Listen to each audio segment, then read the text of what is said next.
Ration దుకాణాల్లో అందించే సన్న బియ్యాన్ని కల్తీ చేస్తే కఠిన చర్యలు తప్పవని అటవీ పర్యావరణ శాఖ మంత్రి కొండా సురేఖ హెచ్చరించారు. వరంగల్లోని 12వ డివిజన్లో సన్న బియ్యం లబ్దిదారు ఇంట్లో మంత్రి కొండా సురేఖ భోజనం చేశారు.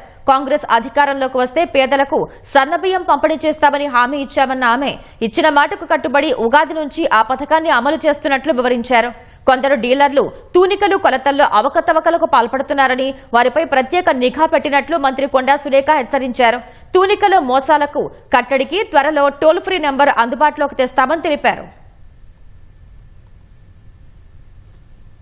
మీ లాభాల కోసమో లేకపోతే ఇతరులు ఎవరైనా ప్రోత్సహిస్తేనో మరి డైవర్ట్ చేసి దాంట్లో వేరే బియ్యం కలపడం అటువంటి కల్తీ ఏమన్నా చేసినట్టయితే ప్రభుత్వం క్షమించేది లేదు. ఎక్కడైనా మీరు ఎందులోనైనా కల్తీ చేసినట్టయితే తప్పకుండా పీడీ యాక్ట్ పెట్టి నాన్ బెయిలబుల్ సెక్షన్ కింద మిమ్మల్ని లోపలికి పంపించడం జరుగుతుంది. ప్రభుత్వం ఒక మంచి ఉద్దేశంతో నిరుపేదలకు అందించాలనుకున్న ఈ సన్నబియ్యం కార్యక్రమాన్ని దయచేసి దాన్ని డైల్యూట్ చేయొద్దు అని చెప్పి వారికి విజ్ఞప్తి చేస్తా ఉన్నాను, హెచ్చరిక కూడా చేస్తా ఉన్నాను.